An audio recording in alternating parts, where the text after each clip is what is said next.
Esta é a quarta e última sessão da nossa série de palestras sobre o tema Os Inimigos que Enfrentamos. Nós, é claro, sendo o povo de Deus, a Igreja de Jesus Cristo. Nas duas palestras anteriores, tratei do que acredito serem os dois principais inimigos que a Igreja enfrenta hoje. A primeira é a bruxaria. E a segunda é o espírito ou o poder do anticristo. A feitiçaria eu defini como realmente a religião universal da humanidade caída. O meio pelo qual os homens, através de todos os tempos, têm procurado fazer contato com o reino rebelde de anjos de Satanás nos lugares celestiais, adorando-os de uma forma ou de outra como deuses. O anticristo é um tipo diferente de poder espiritual, que só tem relevância onde o evangelho de Jesus foi proclamado pela primeira vez. Salientei que a palavra anti tem dois significados. Em primeiro lugar, contra, em segundo lugar, no lugar de. E a pressão do espírito do anticristo é contra Jesus, o verdadeiro Messias, para eliminá-lo. Mas, então, o segundo passo é substituí-lo por um falso Messias. E eu sugeri a você que a força espiritual está trabalhando ativamente na igreja hoje. Também tentei dar-lhe apenas uma pequena imagem de como acredito que será a manifestação final do espírito do anticristo, o anticristo, a besta. Agora quero passar do negativo para o positivo. Nesta palestra final, quero tratar da vitória da igreja. Tentei definir brevemente os principais inimigos que enfrentamos, com o propósito de mostrar como podemos obedecer a Deus e vencer esses inimigos pelos meios que Deus providenciou. A primeira coisa que acho que precisamos entender é esta: todas as promessas que encerram a Bíblia, todas as promessas do livro do Apocalipse, a revelação final de Jesus à sua igreja, todas as promessas positivas são apenas para aqueles que vencem. Não há promessas para os derrotados. Paulo disse: não se deixe vencer pelo mal, mas vença o mal pelo bem. Acredito que só temos duas opções. Em última instância, ou vencemos ou somos vencidos. Não existe um terceiro terreno. E não há promessas positivas de Deus para aqueles que se deixam vencer. Nos capítulos 2 e 3 do livro do Apocalipse, temos uma palavra que Jesus enviou a cada uma das 7 igrejas. E cada uma promessa final a cada uma dessas 7 igrejas é para aquele que vencer. Não há promessas para quem não supera. Precisamos encarar isso com muita seriedade. Deus tornou possível que superássemos. Ele espera que superemos. Isso está realmente resumido em um versículo próximo ao final do Apocalipse capítulo 21, versículo 7. Quem vencer herdará todas as coisas. E eu serei seu Deus e ele será meu filho. Então o vencedor fica com tudo. E quem não supera não ganha nada. Ou é total de uma forma ou de outra. Penso que um dos grandes enganos que o diabo impõe à igreja cristã é que de alguma forma convencer-nos de que existe um meio termo. Não sou realmente o vencedor, mas não quero aceitar o fato de que fui vencido. Não creio que o Novo Testamento indica que existe tal meio termo. Então estamos falando agora sobre vencedores. De vez em quando surge um novo grupo dentro da igreja que afirma ser o vencedor. No decorrer da minha experiência cristã, que dura quase 50 anos, poderia citar 2 ou 3 grupos diferentes. Quero lhe dizer uma coisa: se você encontrar um grupo que lhe diga, se você quer estar certo, precisa se juntar a nós, pode ter certeza de uma coisa: se você se juntar a eles, você está errado. Ninguém tem um monopólio da superação. Não é um rótulo, não é uma doutrina, é uma vida. Tudo bem, agora estamos falando para vencedores. Para aqueles que estão convencidos pela fé nas Escrituras e em Jesus, de que é possível vencer. A primeira coisa que precisamos entender ao lidar com as forças satânicas é muito importante e básica. É que Jesus, através da sua morte e ressurreição, já administrou a Satanás uma derrota total, permanente, final e irreversível. Ok? Se você não entender isso, você não tem nenhuma base para a vitória. Deixe-me repetir essas palavras: uma derrota total, permanente, final e irrevogável. Não há nada que Satanás possa fazer que possa mudar esse fato. Quando Jesus morreu, ele disse: está consumado. E está consumado. Nada precisa ser acrescentado ao que ele fez, e nada pode ser retirado do que ele fez. Isso é afirmado muito claramente em Colossenses capítulo 2, os versículos 13 ao 15. Essas são declarações complicadas. E eu poderia passar o resto dessa sessão tentando explicar o que elas significam, mas pretendo não fazer isso. Eu só quero identificar certas declarações. Colossenses capítulo 2, versículo 13. E vós, estando mortos nas vossas ofensas e na incircuncisão da vossa carne, ele, Deus Pai, vivificou juntamente com ele, Jesus Cristo o Filho, perdoando-vos todas as ofensas, exterminando-vos a escrita de dívidas, que era contra nós, que era contrária a nós.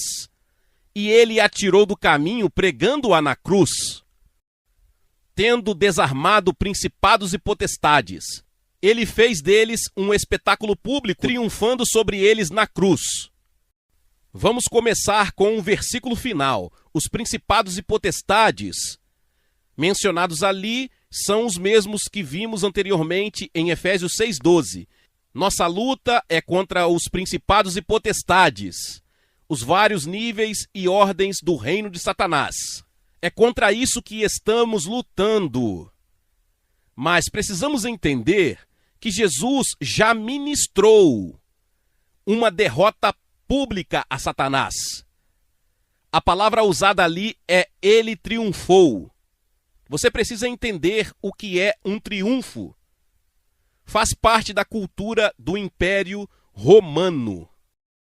Quando um general romano era particularmente bem-sucedido na guerra, ao retornar a Roma, o Senado de Roma votava nele como triunfo. E neste triunfo ele foi colocado em uma carruagem, puxado por um cavalo branco, e foi conduzido pelas ruas de Roma, e todo o povo de Roma alinhou-se nas ruas aplaudindo, e atrás dele estavam todas as evidências de suas vitórias. Os governantes e comandantes que ele derrotou foram conduzidos acorrentados atrás dele. Depois, um grande número de prisioneiros foram conduzidos atrás dele. E em alguns casos, até animais selvagens dos territórios conquistados. Animais talvez que o povo romano não tivesse visto. Então isso é um triunfo. Não é conquistar a vitória. É celebrar a vitória já conquistada. E Paulo, nesta linguagem, está dizendo que por sua morte e ressurreição, Jesus foi colocado na carruagem triunfal e conduzido através do mundo invisível. E atrás dele estavam todas as forças de Satanás acorrentadas. Esta é a totalidade da vitória. Agora, para obter uma vitória, Jesus fez duas coisas por nós. Só posso abordá-los brevemente. A primeira diz respeito ao passado. Precisamos ter em mente que a grande arma de Satanás contra nós é a culpa. Enquanto ele puder nos manter culpados, não seremos páreo para ele. Mas nesta vitória, Jesus tratou do problema da culpa. Primeiro, em relação ao passado, Ele tornou possível que todos os nossos pecados anteriores fossem perdoados. Diz, tendo perdoado todas as ofensas. Essa palavrinha todos é muito importante. Temos que acreditar que todos os pecados que cometemos foram perdoados. Se tivermos pelo menos um pecado não perdoado, é uma alavanca que Satanás pode usar contra nós, para nos frustrar e nos tornar ineficazes. A outra coisa é mais complicada, mas deixe-me dizer brevemente. Jesus aboliu a lei de Moisés como meio de alcançar a justiça diante de Deus. Ele não a aboliu assim como todas as lições que nos chegam da lei de Moisés. Mas ele aboliu a lei de Moisés como requisito para alcançar a justiça diante de Deus. Enquanto a lei fosse um requisito, toda vez que quiséssemos reivindicar justiça, Satanás poderia ficar ali e apontar para algum mandamento, alguma ordenança que não havíamos obedecido e dizer, aí está você não tem o direito de se aproximar. Mas quando Jesus morreu na cruz, ele pôs fim à lei nesse aspecto. E a Escritura diz isso muito vividamente, ele pregou-a na cruz. Então, quando vamos além da cruz, não estamos sob a lei. Agora, a nossa justiça não depende do cumprimento dos mandamentos, depende da fé.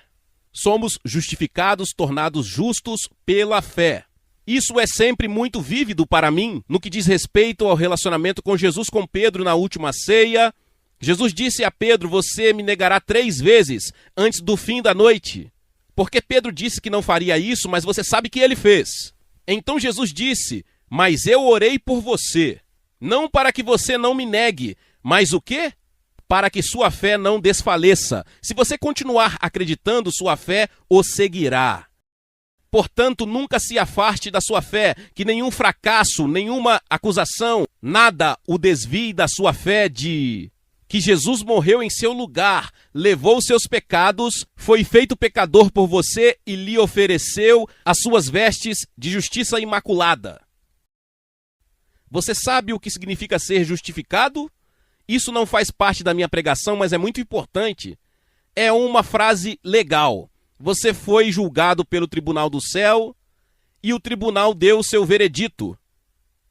E o veredito é inocente.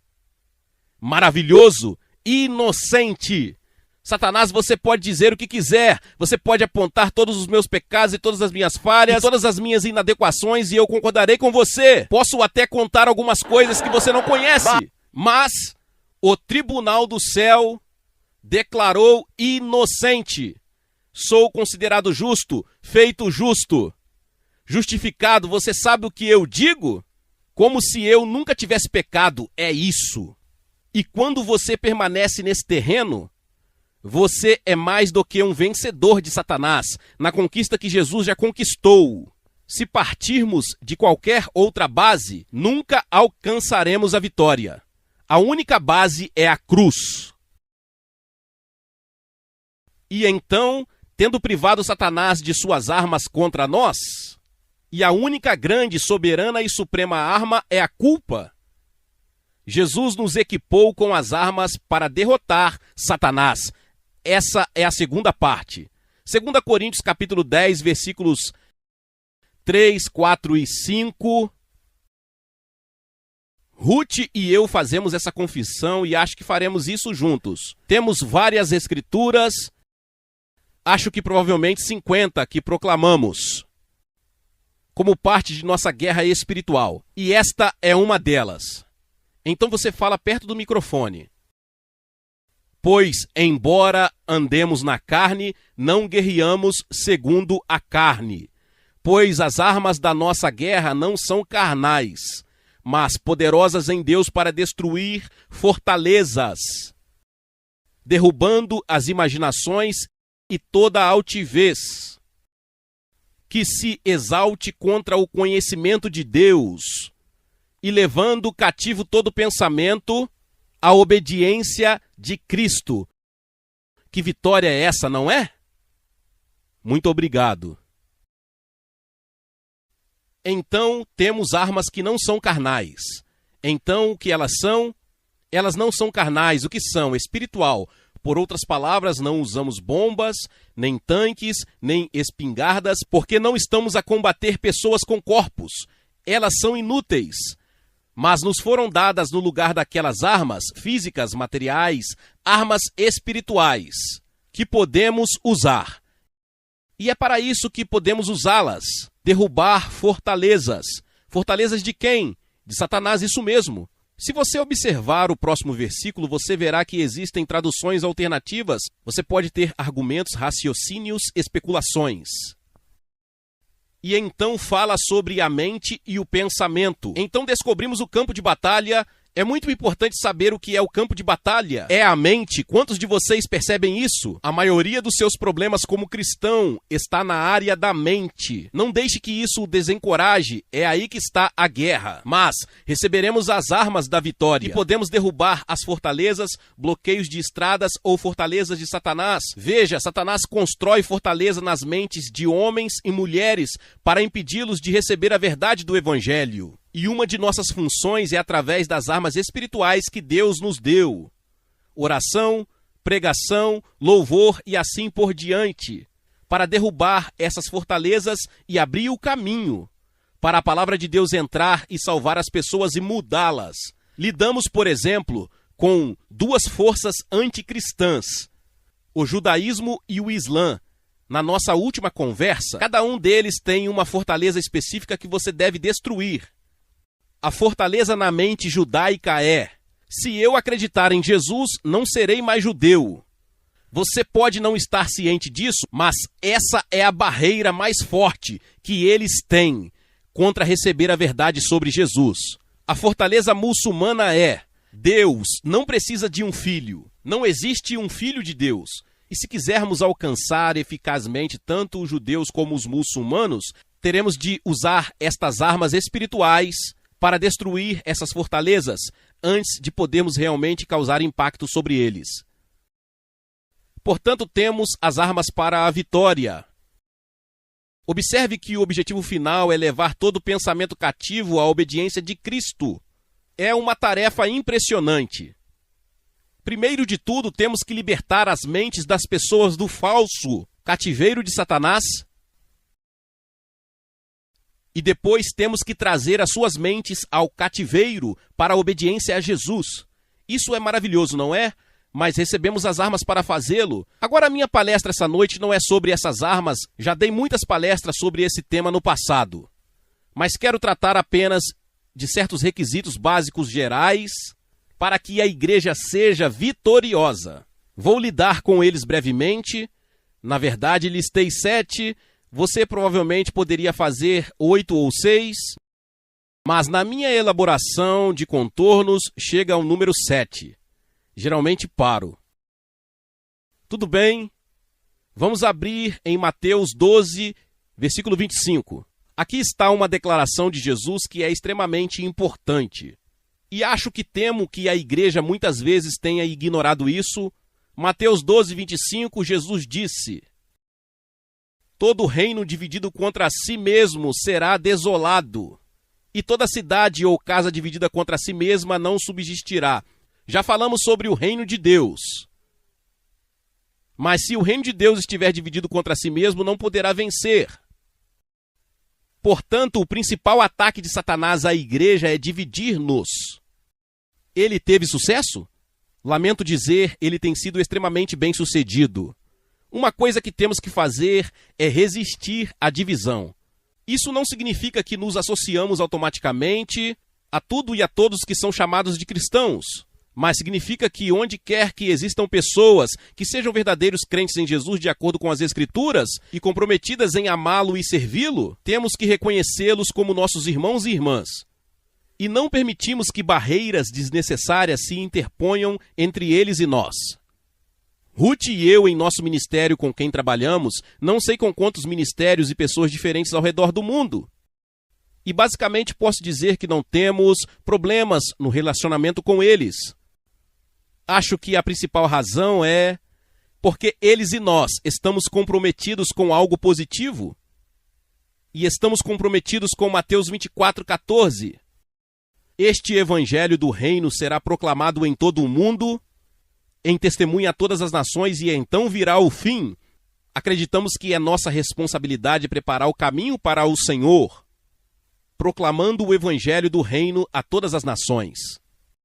E onde quer que nos encontremos com pessoas que têm esse objetivo principal baseado nas Escrituras, talvez nunca as tenhamos conhecido antes, mas em 10 minutos sentimos como se a conhecêssemos durante toda a nossa vida. Portanto, não vamos nos concentrar no negativo. Vamos nos concentrar no positivo. Você descobrirá que onde as pessoas estão verdadeiramente comprometidas com a oração e a intercessão ou com o evangelismo, as barreiras caem. Onde as pessoas estão todas ligadas à estrutura e aos programas da igreja, geralmente há problemas. Portanto, a primeira coisa que precisamos fazer é nos proteger contra divisões. Não é fácil. Certamente não temos todas as respostas, mas quando lhe dermos a devida prioridade, penso que estaremos mais perto de o conseguir. Então, a segunda coisa que temos que fazer, e isto é tremendamente importante, é conhecer e proclamar toda a palavra de Deus. Agora quero abrir em 2 Timóteo, capítulo 3, e se tornou um capítulo muito significativo para mim recentemente, porque acho que é um retrato dos últimos dias. Se você começar no primeiro versículo de 2 Timóteo, capítulo 3, ele diz: mas saiba que nos últimos dias sobrevirão tempos difíceis. E todo este terceiro capítulo trata de coisas que são particularmente relevantes para os últimos dias. A primeira coisa que faz é pintar um quadro da degeneração geral do caráter e da conduta humana à medida que a era chega ao fim. E Paulo destaca 18 grandes manchas morais ou éticas que caracterizarão a humanidade no final desta era. E realmente a raiz de todos eles é o egoísmo. Amor a si mesmo, amor ao dinheiro e amor ao prazer. Não conheço 3 palavras que melhor descrevem a nossa civilização contemporânea: amor a si mesmo, amor ao dinheiro e amor ao prazer. Todos os outros estão dentro desse contexto. O grande inimigo é o egoísmo. Precisamos ter isso em mente, porque o fato de não nos entregarmos às drogas, ao álcool ou à imoralidade não nos separa necessariamente do mundo. A única coisa que realmente nos separa é o altruísmo. E eu acho que muitos fiéis morais e de boa vida são basicamente pessoas extremamente egoístas. É o número um primeiro. E precisamos entender que essa não é a marca distinta da igreja nos dias de hoje. A marca distinta é o altruísmo, pelo compromisso com Deus e com a humanidade em servir e ser servos. Então Paulo continua a partir daí e aponta várias outras características no fim dos tempos, algumas das quais retornaremos talvez mais tarde. Ele descreve muito claramente um tremendo surgimento do ocultismo, que novamente é muito visível em nossa época. E então ele chega ao que acredito ser a resposta de Deus no final do capítulo 3. Começando no versículo 16. Toda a Escritura é inspirada por inspiração de Deus. Quanto das Escrituras? Todas. Tem certeza? Há muitas pessoas que não têm mais certeza sobre isso. Há muitos pregadores que acreditam que é seu trabalho endireitar Deus, editar a Bíblia, descobrir onde ela precisa ser mudada. Essa não é minha atitude. Quero dizer, eu creio. Toda a Escritura é inspirada por Deus e útil para ensinar, para repreender, para corrigir, para instruir na justiça, para que o homem de Deus seja completo e perfeitamente equipado para toda boa obra. Entendo que isso significa que para o povo de Deus esteja completamente equipado, toda a verdade da Bíblia deve ser apresentada a eles, e não apenas pequenas passagens. Você tem que saber o que está no livro de Esdras. Você tem que conhecer o ensinamento de Amós. Você tem que entender a epístola a Filemon, porque todas elas são necessárias para que você esteja totalmente equipado. Talvez você precise gastar muito menos tempo em frente à televisão, se quiser estar bem equipado, porque é um trabalho de tempo integral. Estar totalmente equipado para o serviço cristão. Agora tenha em mente que as divisões de capítulos não existiam desde Paulo. Então Paulo continua no próximo capítulo, o primeiro versículo. Eu te exorto, portanto. Para que serve o portanto? Você já me ouviu dizer isto. Quando você encontra um portanto, você quer descobrir para que ele existe. Isso mesmo. Por causa do que ele disse no final do capítulo 3. Ele chega a esta acusação tremendamente solene. Veja as palavras. Conjuro-te, portanto, diante de Deus e do Senhor Jesus Cristo, que julgará os vivos e os mortos na sua vinda e no seu reino. Você não poderia ter uma acusação mais solene do que essa, por assim dizer, na presença de Deus e à luz do fato de que todos teremos que responder a Jesus em seu tribunal quando ele vier. Então, qual é a mensagem? Versículo 2. Pregue a palavra. Vamos dizer isso juntos, certo? Pregue a palavra. Eu coloquei o vamos fazer do meu jeito desta vez. Pregue a palavra. Tudo bem? Esteja pronto a tempo e fora de tempo. Convença, repreenda, exorte com toda longanimidade e ensino. Deixe-me fazer uma pergunta franca, você não precisa responder. Quantos de vocês vão à igreja no domingo de manhã, esperando ser convencidos, repreendidos e exortados? Alguns de vocês não voltariam para aquela igreja novamente se os tratassem assim. Mas se o ministro estiver fazendo o trabalho dele, é isso que vai acontecer com você. Agora, como isso é verdade no tempo em que vivemos? Pois chegará o tempo, acredito que já chegou o tempo, em que eles não suportarão a sã doutrina, mas de acordo com seus próprios desejos, porque têm coceira nos ouvidos, eles amontoarão para si professores e desviarão os ouvidos da verdade e serão desviados para fábulas. E acho que isso é evidente na igreja ocidental.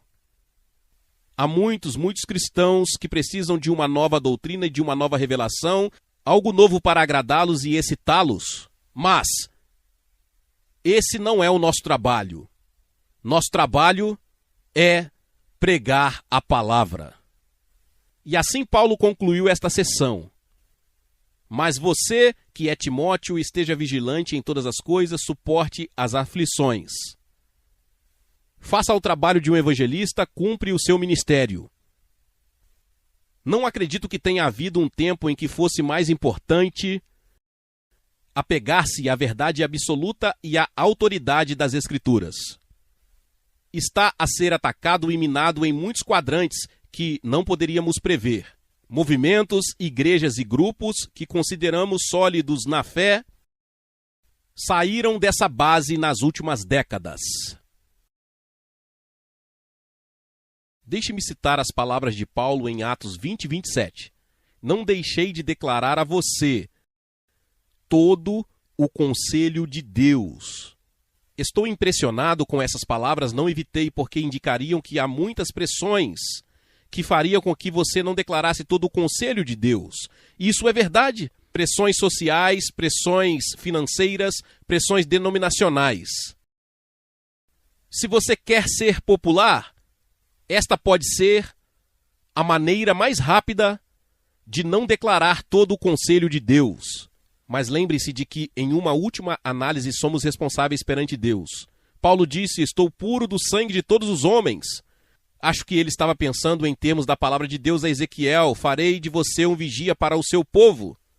Se o problema estiver chegando e você os avisar e eles não ouvirem, eles morrerão, mas você salvou sua alma. Mas se surgirem problemas e você não os avisar e eles perecerem, o sangue deles estará em suas mãos. E eu acho que Paulo disse por esse motivo, eu estou puro do sangue de todos os homens. O sangue de ninguém pode ser colocado à minha porta, porque não deixei de declarar a vocês todo o conselho de Deus. O terceiro requisito, penso eu, é muito importante e está declarado em 1 Pedro capítulo 5. Versículos 5 e 6. 1 Pedro capítulo 5, 5 e 6. Da mesma forma, vocês jovens, submetam-se aos mais velhos. Agora, tendo mais de 70 anos, é claro que posso dizer um sincero amém a isso. Mas não termina aí.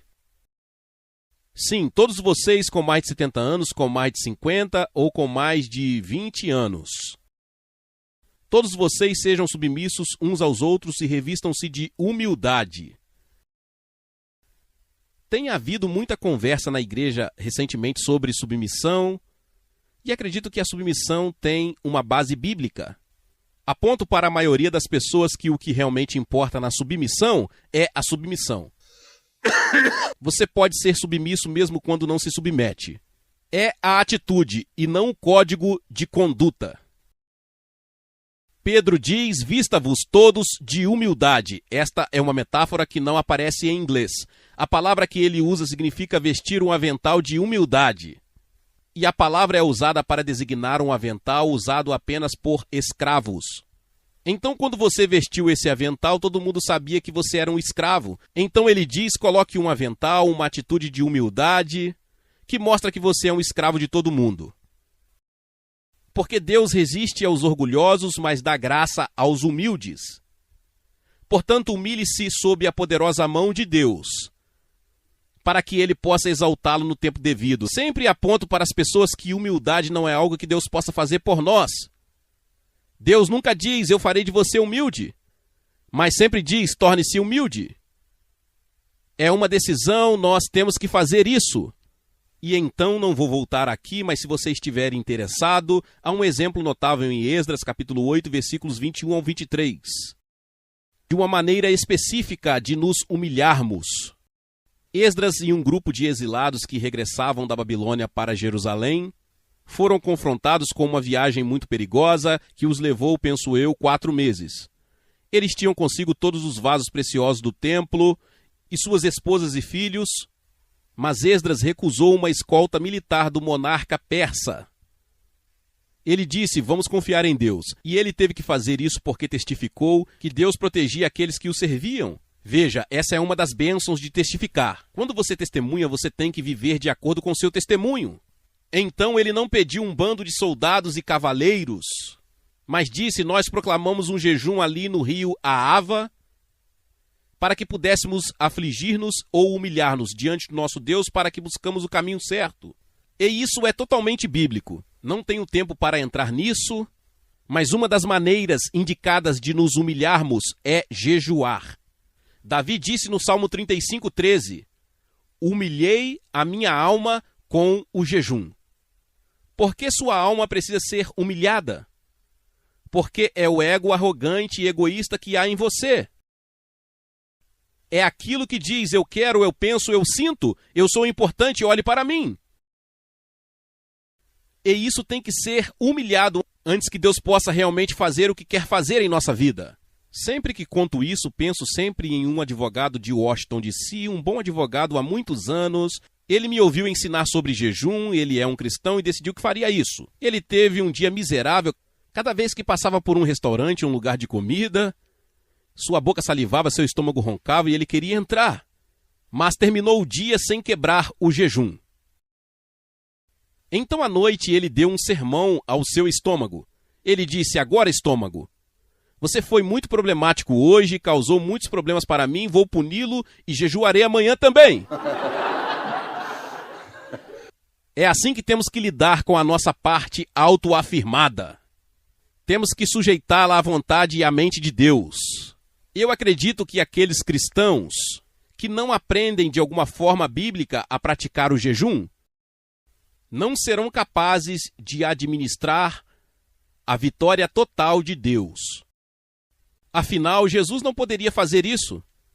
Ele começou seu ministério com 40 dias de jejum. Você acha que estamos mais adiantados que Jesus? Ele não disse aos seus discípulos: se você jejuar. Ele disse: quando você jejuar. Ele usou exatamente a mesma linguagem sobre o jejum em seu sermão no capítulo 6 de Mateus e sobre a oração. Se ele espera que oremos, ele também espera que jejuemos. Agora vocês têm que resolver isso por si mesmos e também descobrir através do Espírito Santo que maneira e como fazer isso. Mas eu diria que para Ruth e para mim, acho que poderíamos dizer que não ousaríamos prosseguir no ministério em que estamos se não praticássemos o jejum regular, porque estamos desafiando basicamente todas as principais forças de Satanás no mundo hoje, desafiando-as de frente. E precisamos de toda a ajuda que podemos obter de Deus. E uma maneira é jejuar. Tenho um livrinho em algum lugar intitulado Como Jejuar com Sucesso. Tenho uma semana na rádio ensinando sobre jejum. Não quero perder tempo com isso agora, mas se você estiver interessado, pode obtê-los. Vamos seguir. A primeira coisa que devemos fazer é vestir toda a armadura de Deus. Precisamos voltar para Efésios capítulo 6 por um momento. Imediatamente após o versículo 12, que fala sobre o reino de Satanás nos lugares celestiais. E a próxima palavra para a minha versão é portanto. Tudo bem? Versículo 13. Portanto, vistam toda a armadura de Deus. E observe, você tem que assumir isso. Não cresce em você. Deus não cabe em você. Você tem que aceitar isso. Paulo estava escrevendo para as pessoas que eram cristãs. Tanto cristãs como você e eu. Mas ele colocou sobre elas a responsabilidade de vestirem a armadura. E se você olhar através da armadura, vamos passar por ela muito rapidamente. Versículo 14, o cinto da verdade e a couraça da justiça. Versículo 15, os sapatos da preparação do evangelho. Versículo 16, o escudo da fé. 17, o capacete da salvação e a espada do Espírito. Se você analisar isso, você está completamente protegido do alto da cabeça até a sola dos pés, exceto uma área, que é as costas, isso mesmo. Se você virar as costas, não haverá proteção. É importante lembrar. Mas essa não é a lista completa. Existem 6 itens lá e na Bíblia, normalmente quando algo está completo e é bom, são 7. E o próximo é talvez tão importante quanto qualquer um deles. Versículo 18, orando com toda a oração e súplica no Espírito. Acho que foi Charles Wesley quem ensinou sobre a arma de toda a oração. E, na verdade, toda a oração é a arma pelo qual podemos alcançar os lugares celestiais e atacar o reino de Satanás na sua base.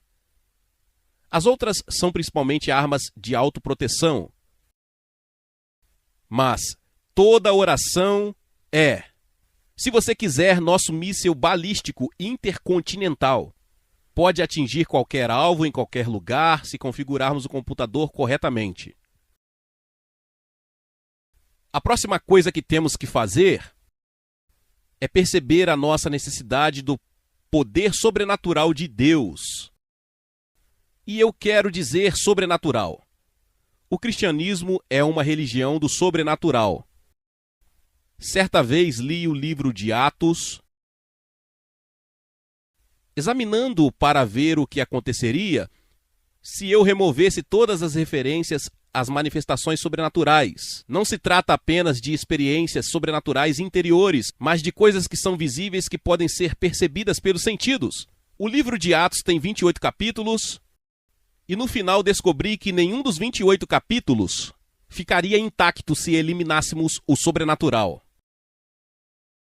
E esse é o único registro que temos nas Escrituras de como a igreja pretende operar. Não podemos operar eficazmente e realizar a vontade de Deus apenas através da nossa capacidade natural. Temos que ter a capacidade sobrenatural do Espírito Santo. E uma forma principal dessa capacitação são os dons sobrenaturais do Espírito Santo, listados em 1 Coríntios capítulo 12.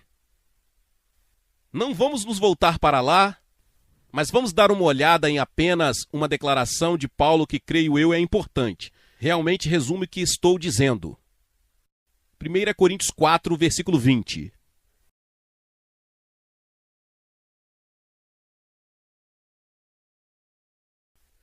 Coríntios 4, versículo 20.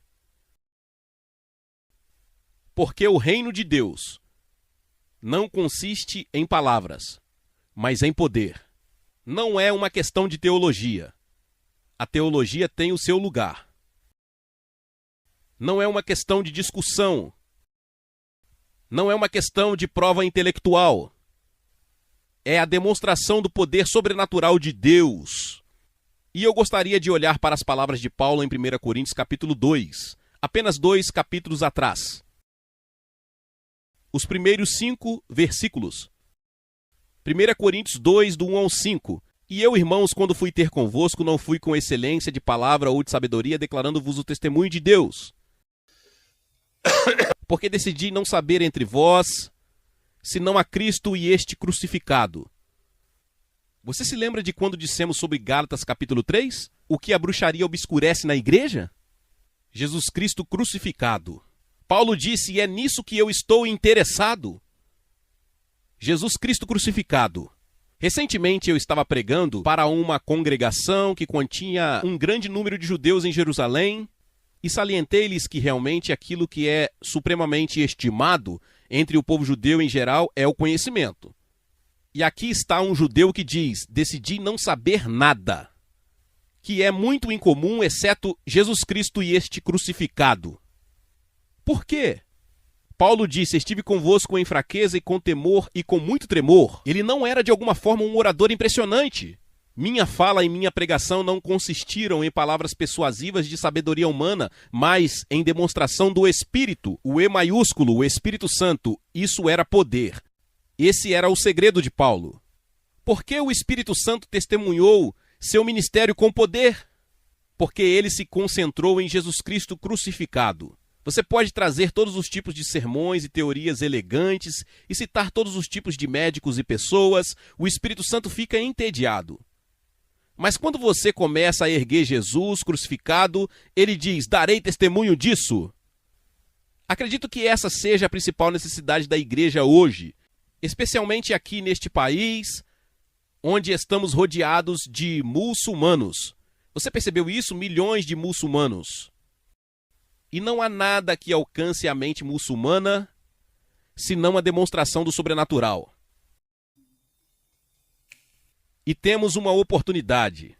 Em vez de terem de ir até eles, eles virão até nós. Não poderíamos ir às suas nações e proclamar o evangelho, porque seríamos presos ou executados. Mas Deus providenciou para que eles viessem para cá. O que a igreja está fazendo a respeito? É hora de a igreja se levantar e dizer, demonstraremos a eles que Jesus está vivo. Às vezes digo, não há custo extra por isso, não está no meu esboço, mas acontece que é verdade. Vamos voltar para 2 Timóteo, capítulo 3, novamente, por um momento.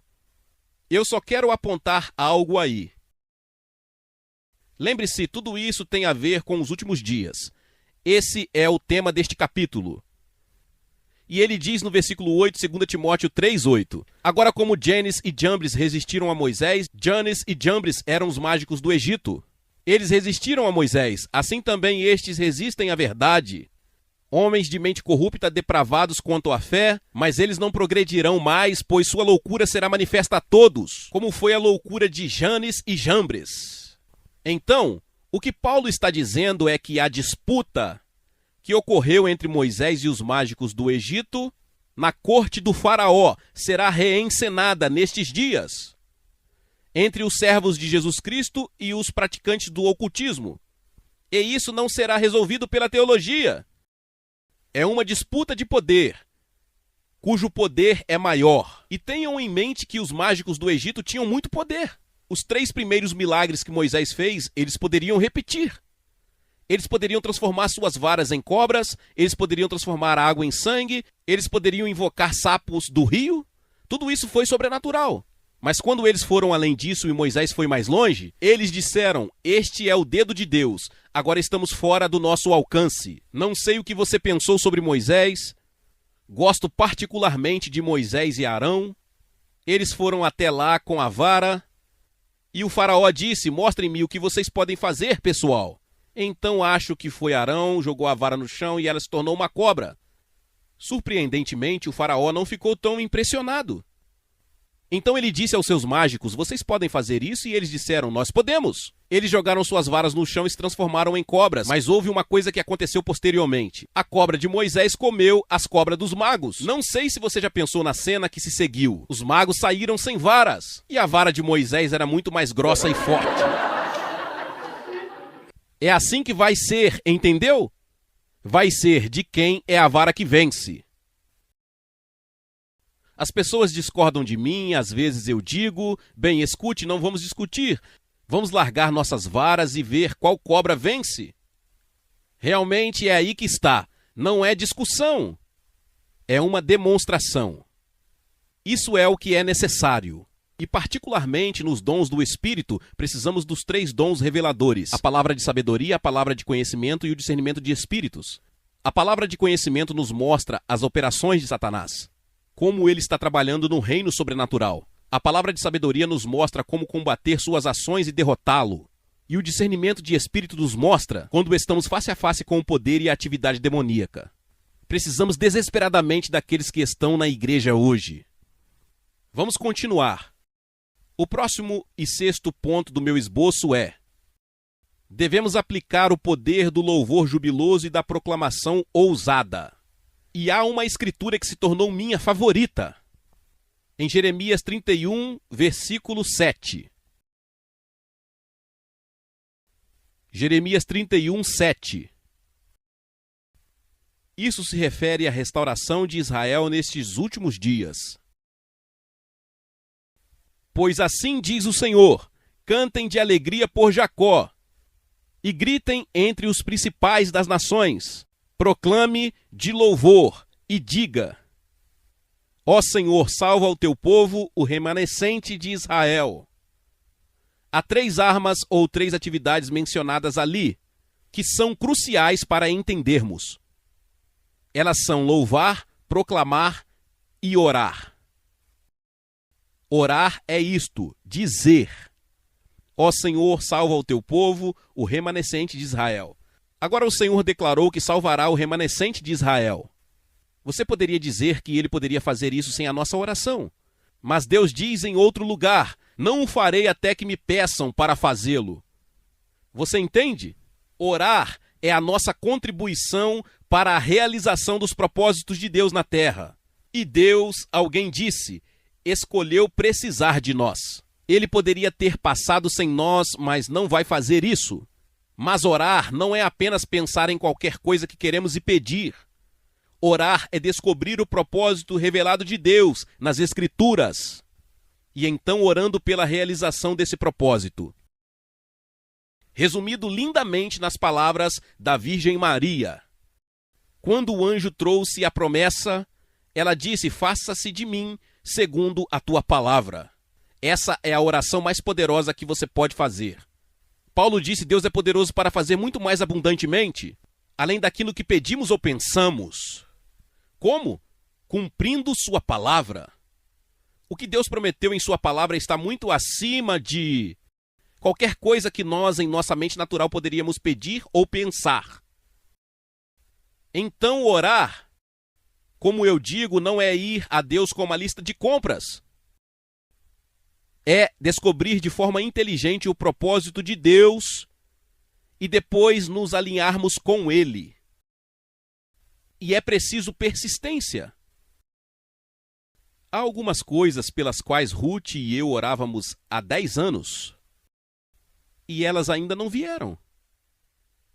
Quando isso acontece, você sabe, você descobre se está orando com fé ou com incredulidade. Porque se você está orando com incredulidade, você diz: estou orando há 10 anos e nada aconteceu. Mas se você está orando com fé, você diz: a resposta está 10 anos mais próxima do que quando comecei a orar. Jesus disse: o homem deve persistir na oração e não desmaiar. Acho que Ruth e eu descobrimos que este é um dos grandes testes e instrumentos de formação do caráter cristão. É persistir na oração, descobrindo a vontade de Deus e pedindo a Deus que faça o que ele disse que faria.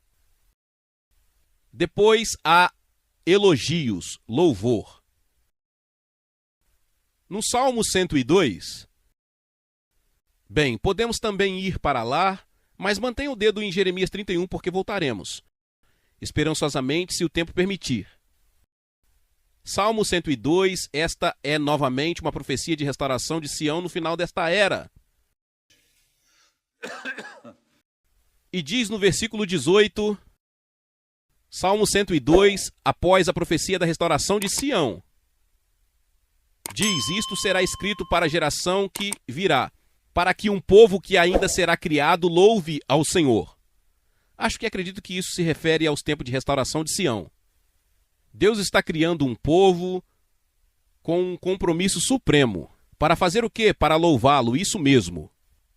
É como se Deus dissesse: bem, meu povo tem sido tão negligente por tantos séculos em me dar o tipo de louvor que desejo, que vou criar um povo especial para me louvar.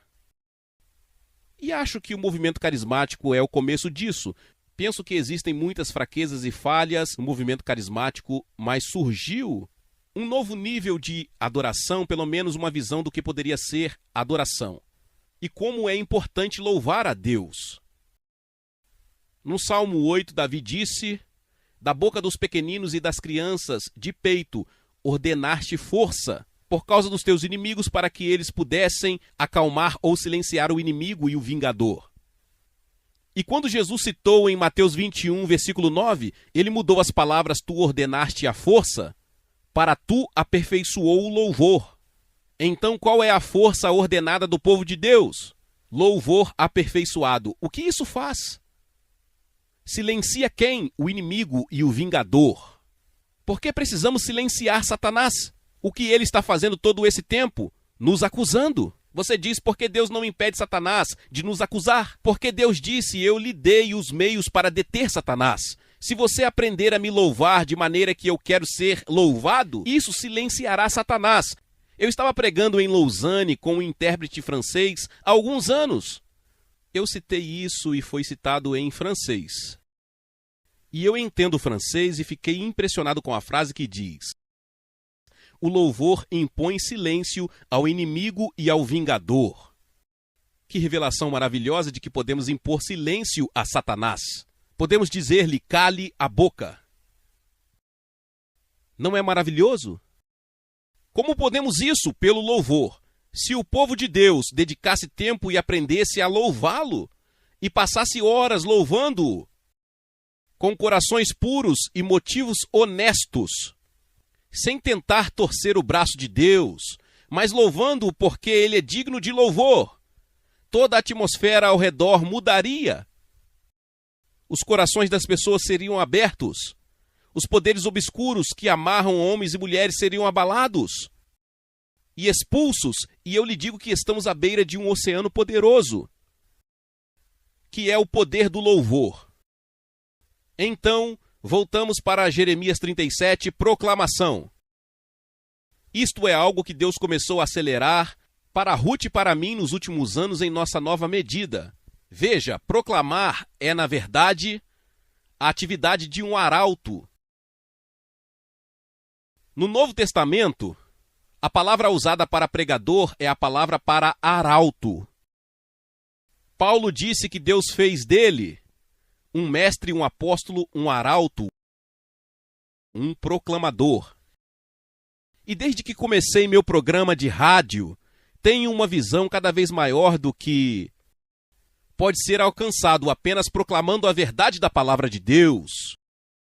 Uma das grandes forças do Islã, como tal temos falado sobre o Islã, é que durante mais de 13 séculos, 5 vezes por dia, daquela mesquita saiu a proclamação sobre Alá e Maomé, e isso criou uma escuridão sobre aquelas nações, que se nunca experimentaram isso, não têm ideia de sua intensidade. O que é aquilo? Esse é o poder da falsa proclamação. Precisamos superar esse poder com o poder da verdadeira proclamação. Precisamos proclamar a verdade. Como você viu, Ruth e eu temos um arsenal de escrituras que usamos para proclamar. E proclamamos muitos deles várias vezes por semana. Vamos para Deuteronômio 33, 25, só para lhe dar uma pequena demonstração. Agora, quando os proclamamos, transformamos você na Bíblia em nós, veja você. Agora isto é Deuteronômio 33, 25 e o seguinte. Os ferrolhos dos nossos portões serão de ferro e latão, e nossa força será igual aos nossos dias. Não há ninguém como o Deus de Jesurum, que cavalga nos céus para nos ajudar, e nas nuvens em sua majestade. O Deus eterno é o nosso refúgio, e por baixo estão os braços eternos. Ele expulsará nosso inimigo de diante de nós, dizendo: destruí-lo.